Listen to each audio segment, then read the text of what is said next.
Pleasure to be joined by Michael Wilbon and Stephen A. Smith. And Michael, I've allowed you to go first throughout this finals. Tonight, I'm going to ask you to defer to the man whose head is bowed, who's been trying to gather his thoughts and his poise as the New York Knicks down 71-42. Stephen A. are now a win away from the title. The floor is yours. There's not a question. The floor is yours.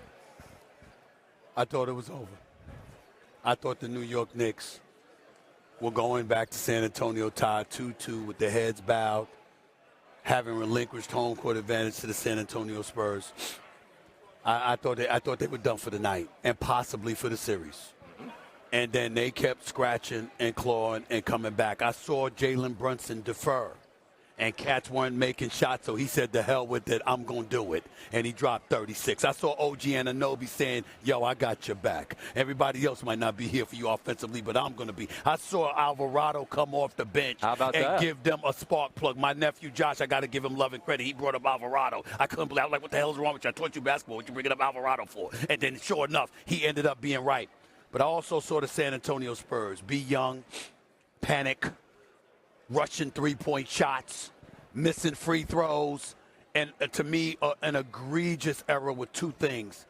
Dylan Harper was flowing. He was in his bag. And you had Coach Johnson acknowledge that in game one, when you sat him down in the fourth quarter, you weren't going to do that again. And what did you do? You ended up doing that again. No shots in the last 10 minutes. And no shots in the last 10 minutes. And by the time you brought him back into the game, you disrupted his rhythm.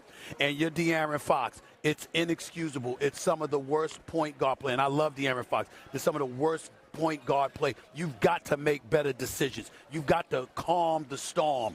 These guys, everybody else around you is 22 years old, 21 years old, 20 years old.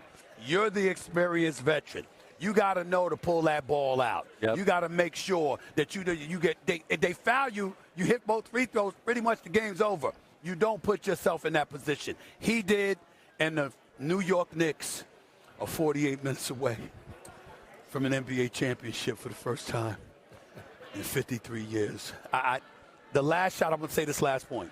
The last shot by the San Antonio Spurs, 1.2 seconds left on the clock. I did not see it. I actually prayed. I actually bowed my head, and I did not watch it. I saw the replay. I did not. I watched Cash go to basket. I didn't watch it. The guard was going to tell you. The guard was going to tell my heart stopped. Yep. I was in that panic mode because when OG put it back with 1.2 seconds left, I was so damn petrified that my heart would get broken, that somehow San Antonio would make a shot with the 1.2 seconds left. Play. Yeah, Castle just didn't catch it cleanly. They ran a great play. Right. If he does, they might have had to foul him again. And he hit two huge free throws at the end of game three, and he hit two big free throws here tonight. Michael, two things can be true at once, and the Knicks deserve all the credit for every bit of what they did. They did. But they can't do what they did if San Antonio didn't give them the opportunity. What did San Antonio do tonight that you found so egregious? It's the dumbest stretch of basketball at a championship level I've ever seen. The dumbest. One three-point shot after another three-point shot. Possession after possession after possession. They were 3 for 17 on threes in the second half after going 14 for 26. I understand the heat check early in the third, but then you get in a game, you're in a war, and you continue to do something you're failing at. You know what, Scott? They could have done the basketball equivalent of taking a knee and run the clock out and won this game. Yeah. Instead, with more than 10 seconds, double-digit time on the shot clock, they're hoisting threes. Wembanyama is hoisting threes. It was. I mean, it's the biggest choke I have seen in any sport at the championship level. I'm not talking about when it's a mismatch and a heavily favored team comes back. We're talking about a team that we think, all of us think, is going to win championships, plural, right? This is the franchise of Greg Popovich and Tim Duncan and just, brilliance, right, and competence all the way through its history. Yeah. And tonight, they put out the dumbest stretch of basketball I've ever seen. Sustained stretch. Well, it's 58-30 for the second half, and you're right. After the brilliant shooting in the first half, I get, all right, we're going to keep pulling from deep because we're feeling it tonight. For a while. But then it was obvious that the basket was closed. Go ahead, Steve. Let me throw this at both y'all. They go into the finals against the Miami Heat years ago when Ray Allen hit the shot. What happened? Tim Duncan's out of the game. Bosch rebounds, kicks it to Ray Allen. I know that's one play. What I'm saying is tonight, not taking anything. You're absolutely right. But this last play with the putback by OG Anunoby, what the hell is Wemby doing out on the perimeter? Guarding. You know, you got three bodies in front of him. You got three bodies in front of him that OG snuck in and did the putback under. You got your 7'5" dude near the basket. That's a rebound you grabbing instead of him having a putback. He's not even in the picture. They say straight down Broadway in New York City. It's aptly described as just that. And all credit to Anunoby, hand up to as high as the square. Anunoby and Brunson were as greater than San Antonio was awful. Yes. I mean, Anunoby and Brunson, look, they hung in there. It reminds me of a phrase from John Thompson. I bet he and John Chaney shared the phrase, son, just keep playing. And that's what Anunoby and Brunson did. They heroically kept playing. But in the meantime, I wonder, we'll find out later, like after the series over, what they saw in San Antonio's eyes and what they were talking about privately on the bench. They may never reveal, because you know when your opponent is just inexplicably out of it. It's like they were punch drunk to make that many mistakes coming out of timeout, Scott. They did one dumb thing after another. Final word, Stephen A., because we're going to have to go, and you got to get some sleep because First Take's coming. No, I'm fine. I'll be fine for First Take. I know that. He's not coming with a fan. Believe me, I'm not worried. Let me say this to you. You can get addicted when you're making shots. The way they were making shots in the first half. I know that. I agree with you. But they don't know that. They don't know that. You're evidently not, because they were doing it. Not. And this is what the bottom line is. You go back to San Antonio 3-1, down 3-1. I don't know if San Antonio can recover from this, because that is such a devastating loss. To lose a 29-point lead in the NBA Finals. It's both the greatest comeback and the most devastating collapse, both at the same time. Correct. And you also, instead of it now being a best 2 out of 3 with 2 on your home floor, now you have to win all 3. Yes. And the math is not in San Antonio's favor. Stephen A. Smith, my man. You picked a good time to crash the finals, didn't you? So it's 27 at the half. I see you back there. And we're just talking about, man, this Spurs team, they come out of the gates flying, make a bunch of shots. They're showing us a lot. How did this happen? Historic shooting display in the first half. We were talking about it back there. You come out, for me, it all began with the Spurs mentality offensively at the start of the third quarter. When you're that hot, everybody on the roster has a heat check to start the second half. The problem is that well dried up. And I thought that stretch for the Knicks kept them alive. If the Spurs continue to get points in the paint, get something at the rim, more balance in their offense, that lead might stay in that 25-30 range. I thought that gave the Knicks a window to start to chip away. Still, you're talking about walking that whole thing down. I don't think anybody in this building thought they could walk the whole thing down. No, and as I'm watching back there with Stanford, Stephen, you've sat in the room with us as we watch these games, and you know the conversations we have. Do they get it to single digits? Can they get it there? And it gets to 9, and you're like, all right.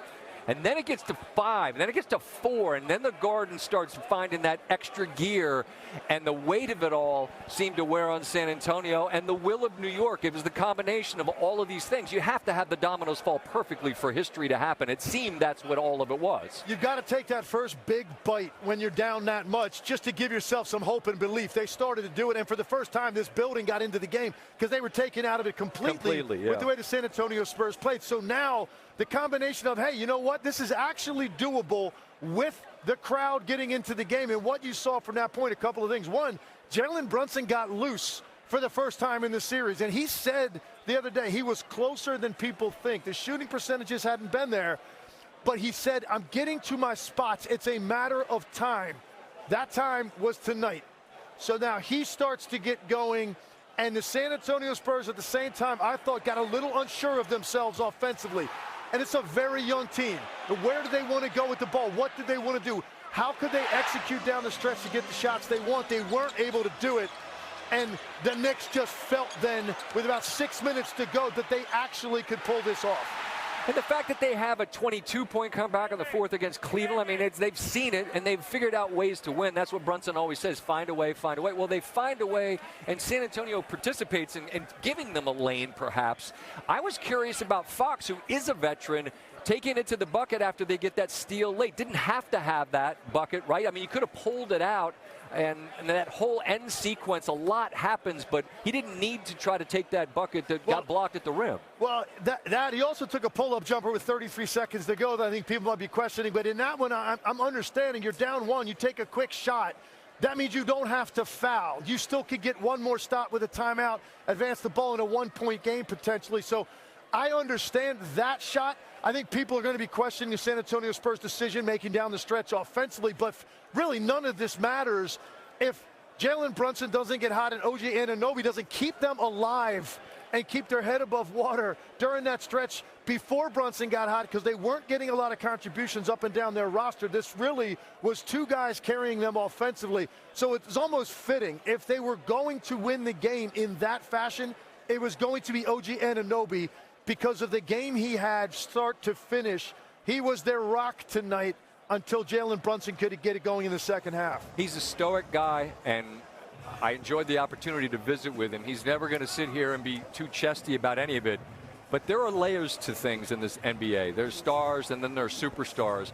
I'm suggesting that Anunoby is entering true superstar status for the force and the weight of him on both ends of the floor and what he forces you to deal with on both ends of the floor, and a fearlessness in moments this big. Am I overstating it? Am I just freaking out because he had 33 tonight? No, because we've seen it now a number of times. And it's also the other end of the floor, what he's giving you. This is an all-league caliber defensive player, so he's always giving you that. Tonight, the offense for me, when Karl Anthony Towns gets those 2 fouls in the first minute of the game, OG Anunoby was the one guy that decided to take some responsibility for the offense. Mikal Bridges, quiet. Josh Hart wasn't really doing it.